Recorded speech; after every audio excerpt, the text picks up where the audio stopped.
Hello, and welcome to today's session on Quarkus. It's great to meet you all.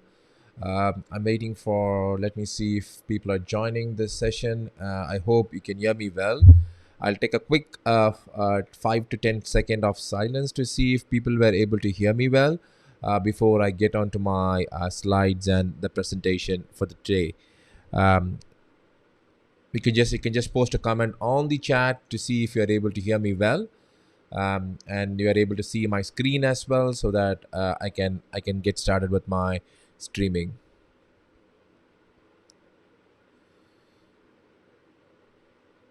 We wait for a few seconds to see if I get some comments on the chat. So let me see if anybody is commenting.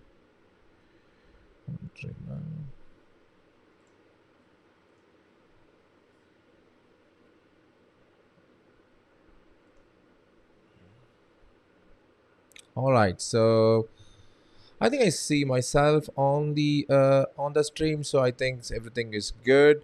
Let's keep going.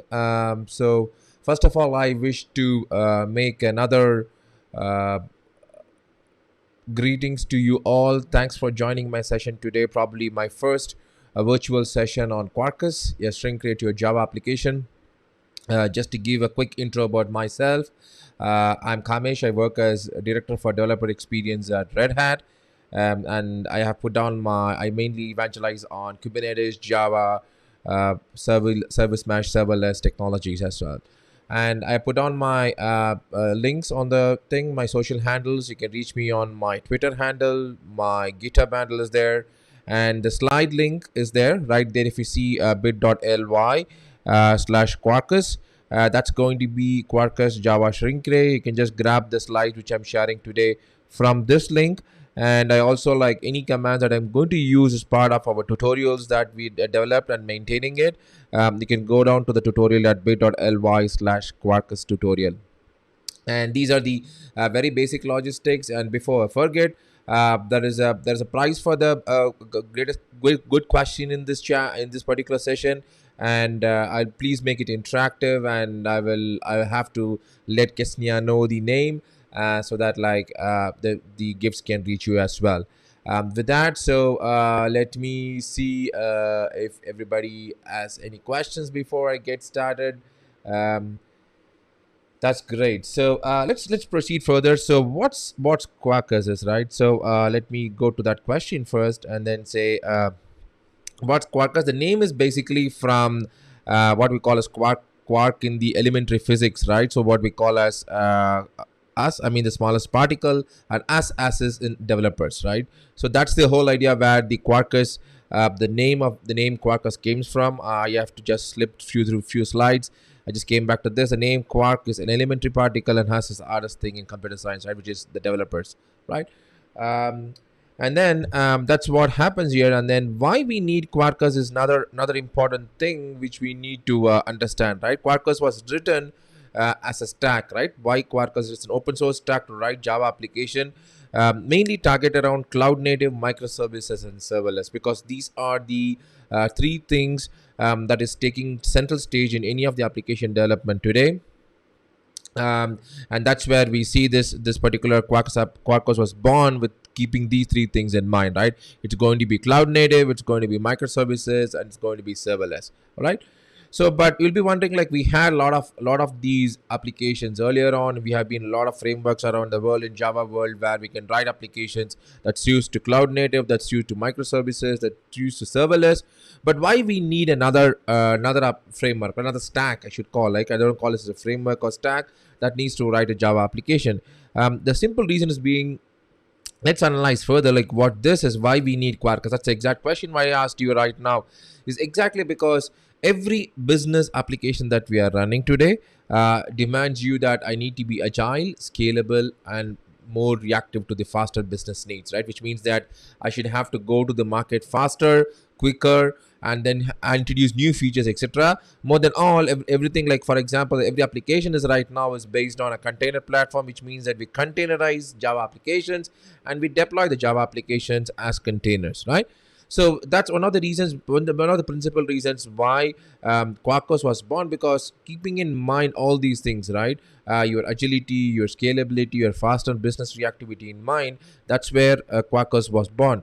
But you'll be wondering like why other applications are not giving this.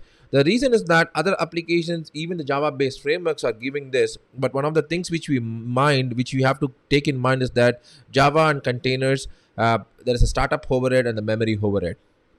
And that's one of the important things why people who are usually develop application using Java, they try to go away from Java when they are moving into container native development. That's because they think, okay, there's a startup overhead. I have to scan the class path. I have to load the jars from the disk. I have to do a lot of annotation parsing, build metadata, etc., right?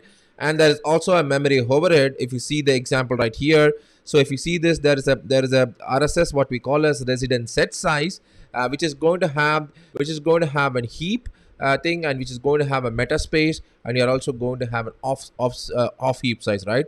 One of the things what the garbage collectors traditionally do in Java world is that all the Java world garbage collectors will take care of heap, will take care of off heap, but they never clear of the meta space, right? Which is we have a residue of lot of things which is in memory which are not cleaned up. And one of the things in cloud world is that you can share disk, you can share your CPU, but you can never share your memory. So that's one of the things which becomes super crucial, and one of the primary reasons why Quarkus was built. And right, we'll see that in a demos to see like what I exactly mean by resident set size.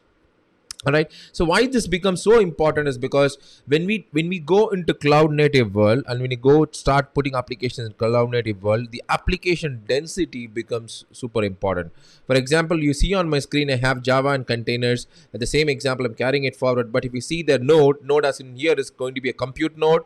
So if you see there is three nodes, three computes which is there. If you see the density of Java application in this node 1, where I have an hotspot, JVM and heap, the density is very less when you compare to Node.js and when you compare to Golang applications, right? So this is because of the thing which I spoke just in the previous slide about heap, meta space, and garbage collections not being done well. So because of that, so these are few things that's causing a big issue here for us. All right.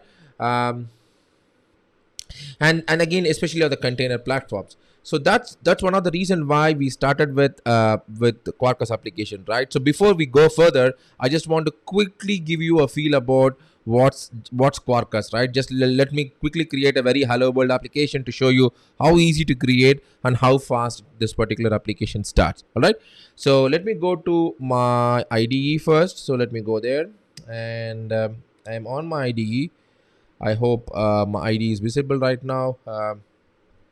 And let me go and create a new project.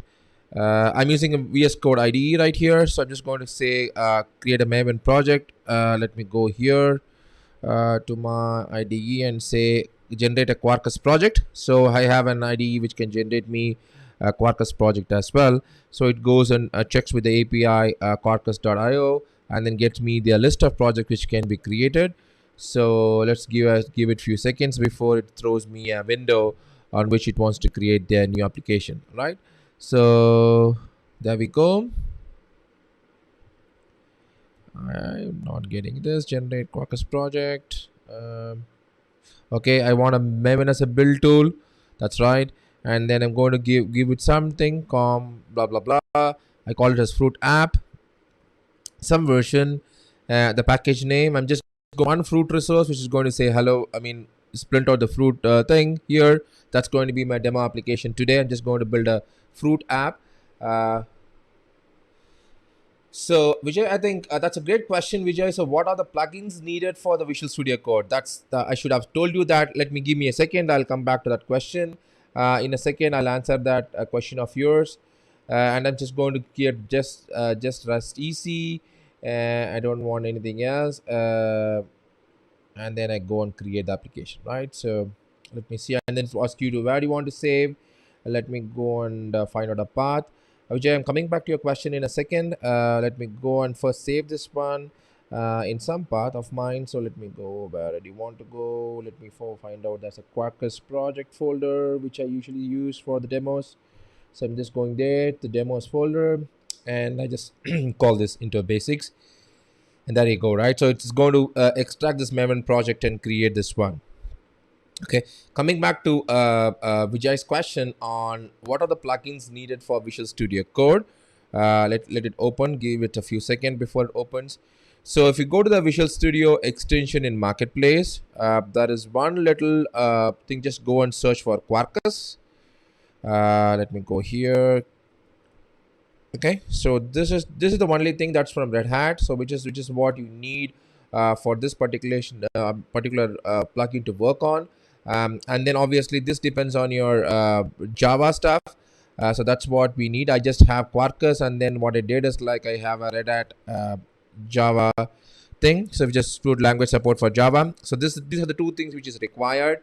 Obviously you can go and choose the extension pack that also comes with Java, which has other features, but the minimal thing that is required for you to run Quarkus is you need the language support for Java, which is given by Red Hat. And then you also need the Quarkus plugin from the Visual Studio Marketplace, right? So those are the two things that is required for this to work today. So I think our project has been imported, and let's see what I have in this project. There's not going to be anything big. What this the plugin creation does is that it kind of does a scaffolding of a project. It says like I need this particular project, which is going to be a compiler source and all this stuff. By default it goes to Java 11, so I want to make it to Java 8. Let me see if I can do Java 8. Okay, I think now everything is moving to Java 11, so I think I've not made my examples for Java 11. I use 3.1, so which works safely with 8. And then obviously it asks you to do any update to the configuration. Let me go and do this always, so that I have the class path updated, right? Perfect. So what does it create now for me? So it's going to create a bunch of stuff. You have a Docker files created so that you can build your application as containers. And then I'm not going to show you containers today. I'm just play with the pretty much the stuff which you have today.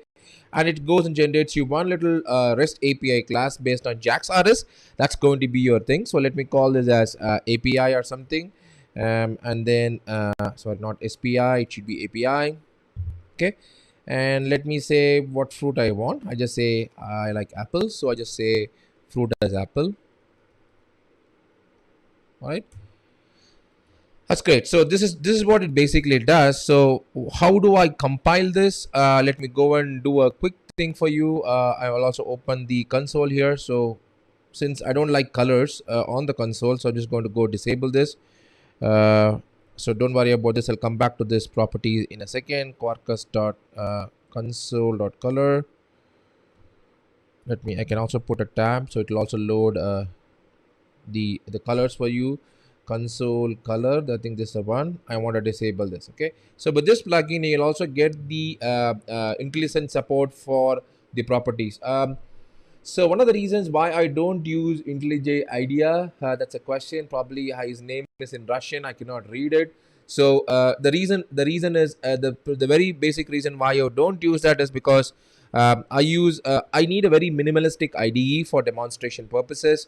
And also like when I usually Quarkus is a kind of stack which is used to build microservice applications, always going to be very small and tiny single responsibility pattern. Okay, and since and also like this plugin typically does what it's needed for me, rather than going and debugging, because it gives you the debugging thing, it gives you all of the stuff. So I just try that I use a minimal amount of my memory on my machine as well. So that's the whole idea using this. I was also a big fan of IntelliJ earlier and still use IntelliJ if it's going to be a pretty complex Java application. But for all these simple application, all is required for me is just an editor. All right. And that's another question which I answered here. So let me go back here. So let's see what happens right now. So I'm going to open my terminal here, and then say the first command which you used to do any compilation is that. So I'm not going to do a compilation here. MVN clean package. Probably I have to skip the test because there's nothing in the test here. So you can also run the test there, but for this example I'll probably skip the test because I'm not writing any test here. I just want to show you the speed of Quarkus, right? So how fast your application starts up and what all the things you can do live. Okay, so those are the three things which I want to show you today. So so on the Quarkus, if you go to my terminal, which you see right now, I'm just going to do clean package. So that's what your application is going to show you right now. uh, let's give me a few seconds for it to do a clean package now. It should be built pretty much faster, so it should, that because it does not have any big thing in it. So once it builds your application right there, so what you can see, let me pull this up a little bit more so that you can see my console better. All right, so it's going to be just takes few seconds for it to build. I have the runner jar generated. I'll come back to the runner jar in a second. So let me clear the screen and then say java-jar target uh, fruit app runner.jar, right? And there you go, right? Your application is up. It'll ask me to allow some port. Obviously, you can do this. There you go, right? So if you see this, this application was started in, let's say, 4.227 seconds. Okay, I think this is wrong. This should not be 4.227 seconds. It should be much lesser than that. So let me go and start it again to see how far it takes, right? So it should be very less than 4 seconds, right? uh, because I have a lot of process running on my machine. I think it's kind of showing you that it's taking a bit more time for you to load. Let me go to my command line to see if I can run the same one from there. Okay, so let me go to the folder. Okay, let me go. I'm using Java 8. Use Java 8. Okay, let me go to Git. See my labs, Quarkus demos, and then I should say basics, and then fruit app. Okay, I'm on fruit app right now. I say java-jar fruit app runner. I don't have much thing to do here, but if you see this is still saying 4.63 seconds to run a jar, which is not right. Let me see what's the problem here. Let me do a recompilation. Something is eating my memory here. Clean package. Okay, let me quit other stuff which I don't read now. I can restart this later. So Docker, so that I'll give some memory for this. All right, so let's come back here to see what happens. This should be typically sub 0 seconds. That's what I've seen. I don't know like why uh, this application is starting in 4 seconds. 4 seconds is not something which you see. It should be in a second or so, even less than a second, in fact. So I see a fair bit of slowness in my Java as well, because it took almost 5 seconds to complete the augmentation, so which is not right. Java-jar fruit app runner. No, this is 3.6 seconds. Okay, so let me try another command to see how fast it starts. So it should not be 3 seconds. It should be much. What is servlet container used here? So servlet container is JAX-RS. It uses Untold behind the scenes. That's what the servlet container which is used here. So let me go back and okay, let me stop this for a second. And then let me see if I give Java 11, because there were some changes which has been made to see if it performs well. So 3.2, and then I say Java 11. Okay, and then let me see if this gives me something better. Okay, so let me go and compile again my event clean package, and I hope okay, I've been using Java 8 here, so use Java 11, and then let me do a compile here to see if this works for me. I hope it works. So I want to show you the speed, but the speed is not coming here. I don't know why. All right, so let me see what happens. Let's go and ask this to fill this up. So maybe even some network delays on my side might also cause it to resolve a few things internally. So okay, it's get compiled. Two sources got compiled. and then test plugin is done. And let me see if I can do a java-jar here as well. All right, my CPU is also filled up because of this stream. It's 96%. So maybe that's something which is causing it to be slightly delayed. So java-jar, this is the last try. So let me see if that works. I think it should not take that much time here. So to start this, so this again giving me 4 seconds with irrespective of whichever JDK I use. So probably I think my machine is kind of behaving today. So okay, let's go back to my slides and then see what I have to say for you. I think I have other features to show you here. So this should be much faster than what's shown right now. It should be 8 seconds. I mean less than 1 second should be your startup time. Let me go here and then change this back to 3.1 so that it is complies with Java 8. All right. So another feature which I want to show you here is that, so if you go here and then I can also start this in a dev mode. I say mvn compile Quarkus dev. So that's the dev mode which I want to show you here. And when you start on a dev mode, so what basically happens is that it's going to give you it's going to start you Quarkus on a dev mode, and then you can just do dynamic changes to your projects, and then the changes gets reflected immediately. Okay, so let me split the screen also a little bit so that I can show you what I mean here. So it's going to start your thing on dev mode, which is going to be an hotspot one. So it's going to compile your classes. So and then it's going to start your application up as well. So so let's see, there's a debug port also, as I said earlier. So you can also connect to this debug port. And let me go and find out what happens here, right?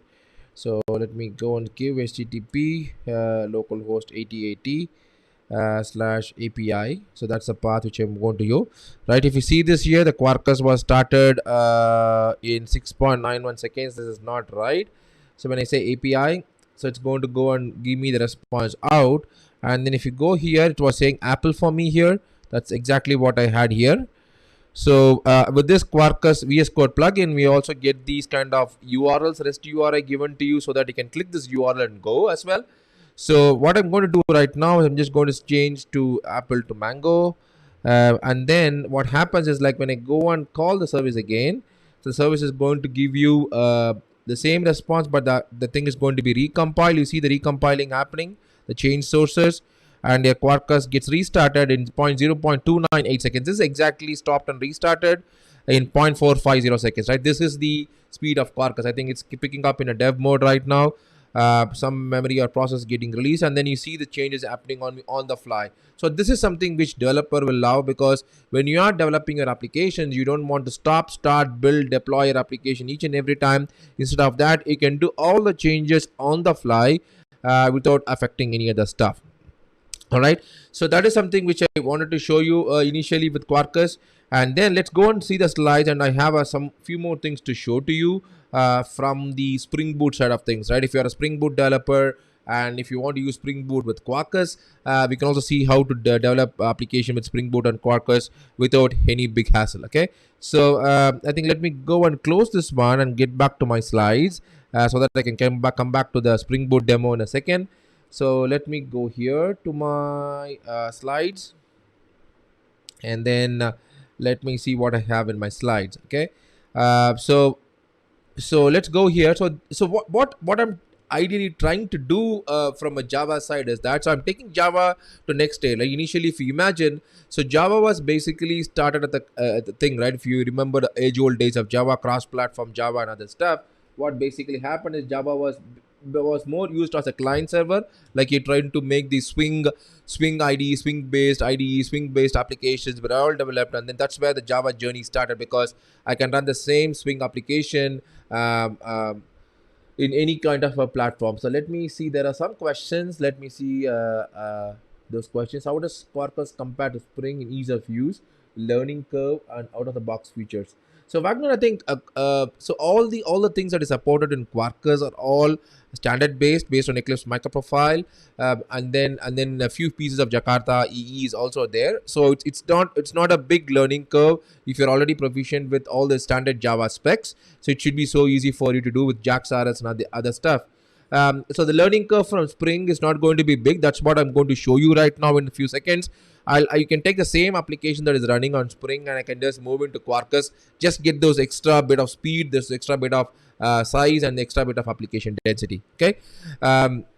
So coming back to the slides, so where do you mean there's no main code, Vijay? I think what happens is here the application gets bootstrapped via the REST API. So we are getting the main kind of thing soon, but as of now, it will always starts a REST API behind the scenes, which keeps it running. Okay. So let's get further on this. So what I want to show you is like after the Java moved on this, it was went to the client server mode of running. So that's what where we had all this application deploys, the JSP servlets and all these stuff. And now with Quarkus, what you're trying to do is that you're going to take the application to the next level. That's going to be using your cloud native or Kubernetes native application development. All right. So that is something which you want to do. So how it works? So basically what happens with Quarkus is like there are a few interesting points that happens. So Quarkus can be considered like another build tool, right? It does not have a runtime. It does not have anything else. It makes you a standard Java jar. With Graal enable, it gives you an extra speed, but Graal is not the only thing that makes Quarkus faster. It's basically the fastness of Java Quarkus comes from how it compiles the thing. So let me take an example here. So if you are using a database based application, which is the standard example which I use. So for example, you're using Hibernate. So one of the things we traditionally do within Hibernate based application is that when we package them as Java application and we deploy this application into a runtime or any kind of Java-jar kind of way also, what basically happens is that first it loads you a JPA XML if you have an entity XML somewhere. So since in order to parse those entity XML, I load a SAX parser. The SAX parser gets loaded onto your memory, and then its related classes gets loaded as well.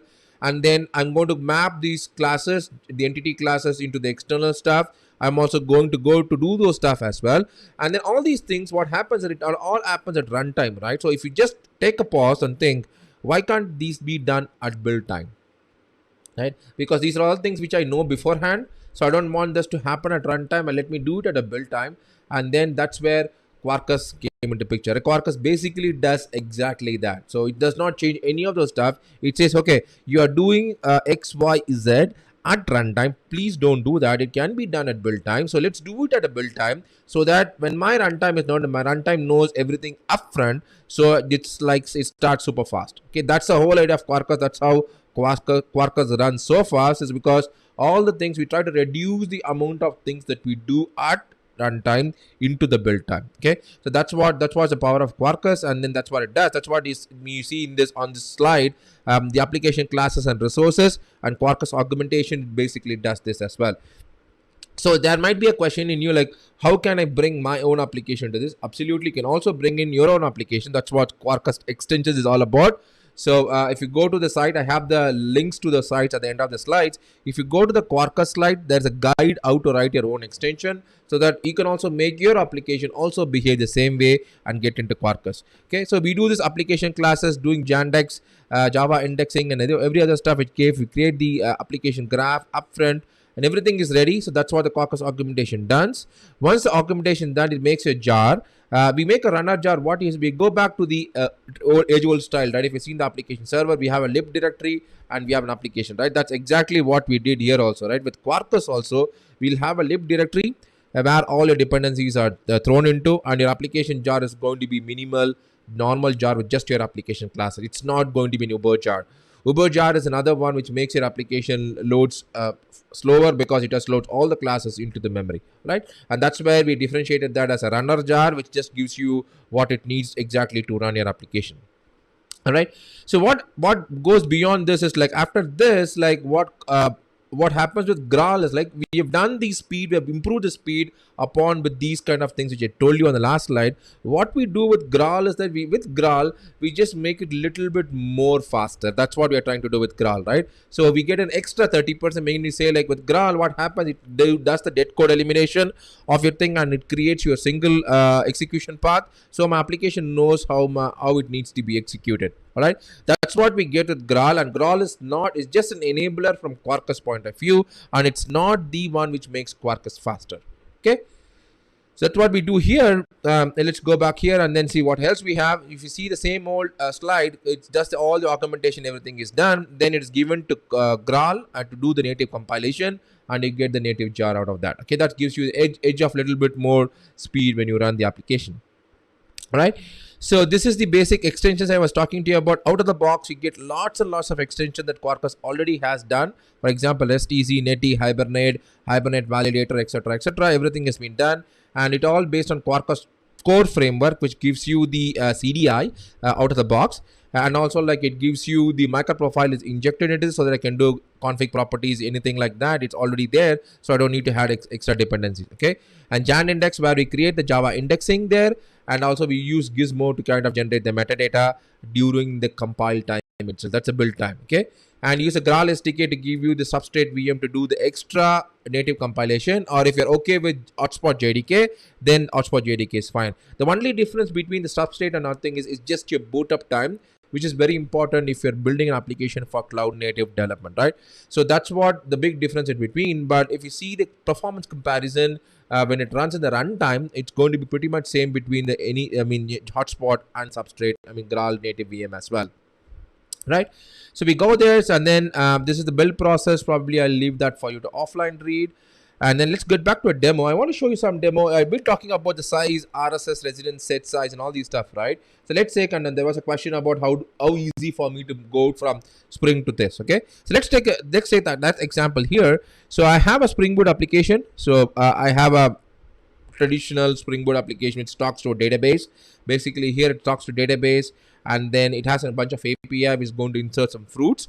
And it uses your JPA here. For example, let me open the POM XML to show you the dependencies what I have here. So if it's a traditional Spring JPA application, Spring Data application. We have Spring Boot Web to serve me REST URLs, and I have a JPA added to this. Obviously, I'm going to use a PostgreSQL database to connect to the database as well. So this is a very simple application, and I have one fruit repository. So that's going to be there. So let's see what it has. I have find by name and find by season.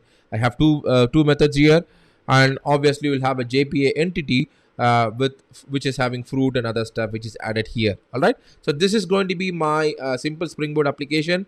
So there's a demo application. Greater controller is a very simple controller again. So I'm not going to see that now. Okay. So let's imagine that you have started with this particular Spring Boot application. Imagine a case that you have a Spring Boot application like this. So let's go and run this, package this application, run it first. So for that, let me go to my command line, and what do I do right now is I need to do a Docker Compose app so that my database is started. Okay, let's see if my database, I'm running a PostgreSQL right now to start my database up. So let me give some time for the database to be up. While it is done, so let's go and do a compilation, right? Let me verify what Java version I'm in. I need to be in 8 because my example is on 8. That's there, Java 8. Okay, I make sure I use Java 8. Okay, I not change this application. So we have the application started here. So the Postgres database. So let me clear the screen here, and then let me go and do a Maven clean package of my, this is a traditional Spring Boot application. You're unable to see my demo. Okay, I'm sorry. So let me go. I think I need to shift. I did not share my screen. I hope you see my screen right now. I'm sorry about that flash.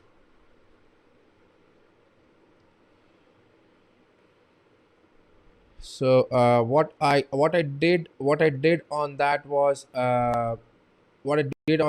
like I just did a database start using Docker Compose app, and let me go and show you the screen once more, because since I was not sharing my screen. So what basically I had was, I'm having a fruit controller here, and then this fruit controller is your basic Spring Boot application. If you see this application, I have a Spring jar here, and then if you see this is a Spring Boot application, two dependencies, Spring Boot Web and Spring Boot Data JPA with PostgreSQL database. Okay, this is a very simple Spring application which I have right now.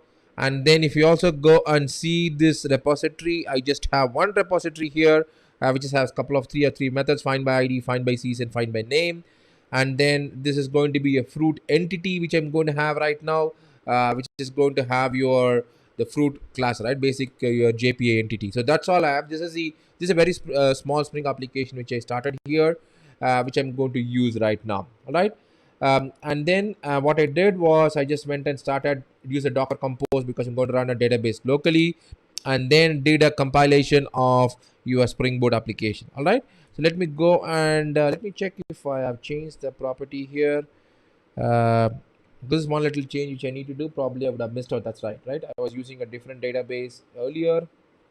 Let me change this to localhost 5432. Okay. That's going to be a demo DB. That's my database which I'm going to use. And then let me do the compilation again. Clean package. All right. So let me go and compile it again to see if my compilation works good. So and then I have to let's run and see what I mean by this application, right? And then we'll see what changes is there for Quarkus. It's not going to be big change. There's going to be zero code change. I'm going to show you that in a second. So let's run this first and see what you have to capture an important metric here with respect to cloud native application. All right. So I think we have 10 more minutes to run. I think I should be able to be on time to finish this in 10 minutes. So let me go there in a second. So while that happens, let me see if they have any questions on the chat. I think we are able to get back. I think Stefan has given an answer about Quarkus. Thanks, Stefan, about that. And then let me go and do all right. So let's there. So let me go and find this thing as well. Okay, so there we go. The compilation is done, and then I'm going to do a java-jar target allo springboot.jar, right? This is traditional way where we start a Spring Boot application. So let's wait for a few seconds for the Spring Boot to start and then see what happens with this. So as usual, like something is eating my memory and CPU on my machine, so I'm not able to run it as smoothly as I used to do. So probably my streaming software is eating more. So it's kind of doing the JPA repository scanning, and then it's starting a bean processor. I think these are the things which you traditionally do at runtime, right? So it's stated like initialization completed, starting a Tomcat servlet engine, doing some Hibernate processing, and you should get your application running in maybe like a few seconds. Right? You have the Quarkus delect as well ready right now.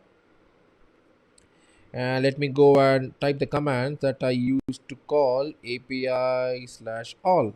Right, I'm just going to get all the fruits, and it's initialized here. So let's see how long it took to see this initialize this application, because right now, since all my Java applications are behaving today, so it's a kind of saying that in 556.3 seconds, right? This is what the time it took. I think something is super eating my memory on my machine. So, but this gives you a relative comparison that it's not an issue with my anything. My machine is pretty slow today because of all streaming and other stuff that is running on my machine. So now when I go and say API/all, I get all the application back, right? This is a response which I get back from the thing saying that, okay, I got all the response from my API. So now what happens is that let's go and change, run the same stuff with Quarkus, right? Quarkus also, this is what I want to show you from the Spring Boot. Just imagine a case. I think one of the other thing which I also wanted to show you is RSS. That's what I stopped right now. Okay, so let's find out what's the RSS for the Spring Boot application. Let me go and clear this up and then move this out here. So I have an alias for getting the resident set size. So this is an alias what I think here alias RSS. Okay, let it get started. Give it a second, taking a second to start the Spring Boot application here. So let me go and see what's the size it takes in memory, right? So it's scanning few things again. It just goes connect to the database and get all of the stuff for us. So let's go and find out what's there. Come on. So it's going to go there, find out your thing, processing your Hibernate core, blah blah blah, and other stuff is being done here. So and the connection pool is starting. Postgres secret dialect is there, right? And now let's go and find out what's happening with this. So PS is RSS, and then it started here. Let me go and find out. Okay, now this is what it's important for us. Now if you see the resident set size, the Spring Boot application is kind of taking 525 megabytes of memory, right? That's exactly what's my answer is going to be, Vijay. Soon I'm going to say why we want to use Quarkus on top of Spring Boot. Okay, Spring Boot is something like which people are very proficient with. It's a nice framework, nice programming model. So what we did with this, like we took Quarkus benefits and added on top of Spring Boot. That's what we did here. Right now, if you see this application was started in 71.282 seconds. And then it took around 525 megabytes of RAM, right? That's what your heap size, basically the resident set size is basically going to be. So let's do one thing. So let's have this here because we need to get back to this comparison of the size. So let me go back and change to a different path. Let me go and see that in my DB Quarkus stuff. Okay, let me revert this change. So I don't want this change to be there. I discard the change here. So let me go and call this the same stuff with DB Quarkus. And what happens right now, let me go and update this one as well, saying localhost 3. So if you see this one, there's no big difference between an application thing. So I'm going to show you all other classes as well in a second. So localhost host 5432, right? So if you see this, this is exactly the same application. I have the same fruit controller, no change to my fruit controller. I'm going to have the same fruit repository, no change to my fruit repository. I'm going to have the same fruit class, no change to fruit class, which means that my source code is exactly same as your Spring Boot application.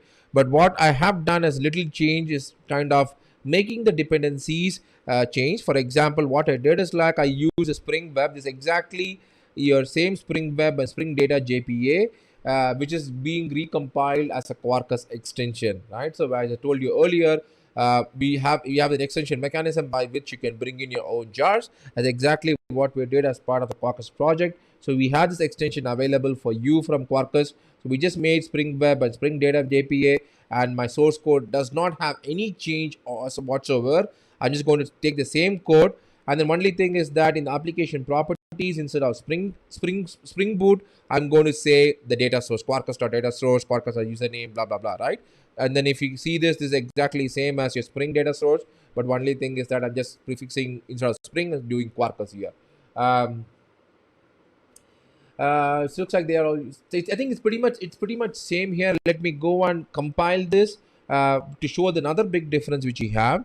Let me say Maven clean package to see if the packaging is done pretty quickly here as well. Okay, so let me go and see this packaging done. Give it some time. Okay, let me go and say. Okay, so Maven clean package. Let's go and compile the classes up for me. I think and then probably we are at the end of the session, so just maybe a couple of more minutes. I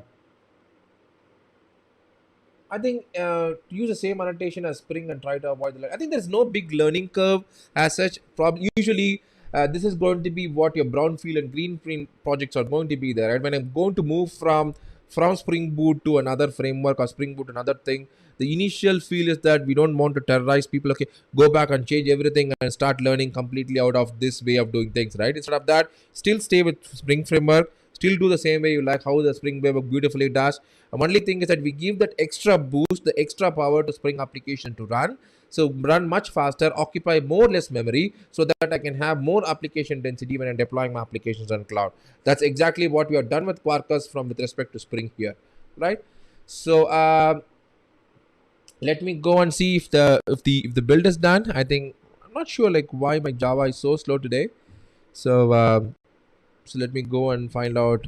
Something should be wrong behind the scenes. My CPU is 98%. I'm not sure if anything else is running. Just eating my memory up. So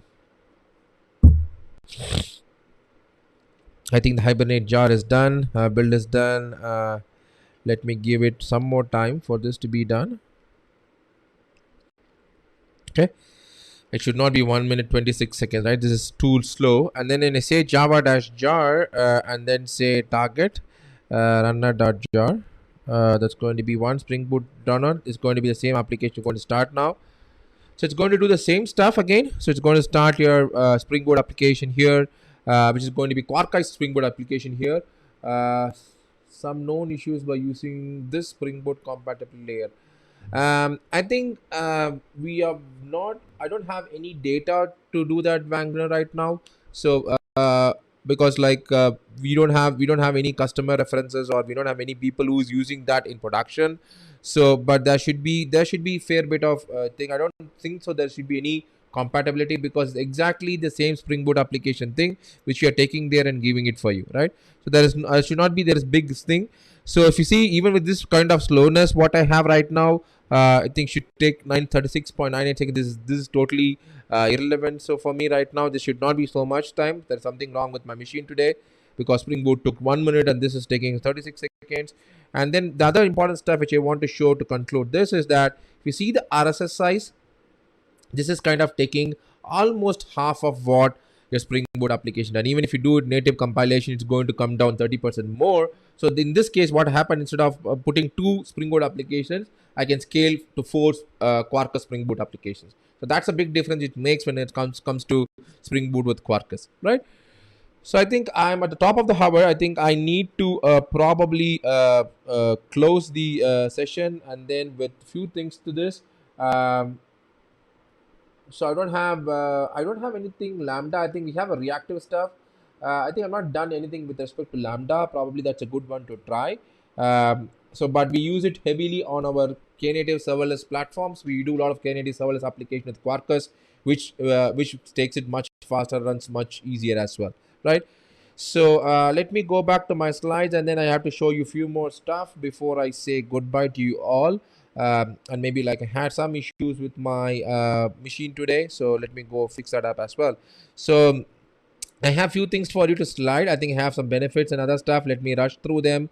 I don't have anything right here. I want to flash one last slide of this, so let me go there. So I think we saw about the developer recompilation and other stuff. So let me go to the last slide where I have some resources. I also have some comparisons of this. You can grab the slide from there. I think I should be. This is something which talks about your the layers that is inside Quarkus, more architectural stuff. Uh, Let me go and find out where I am. Right. So okay. So let me go to the last slide.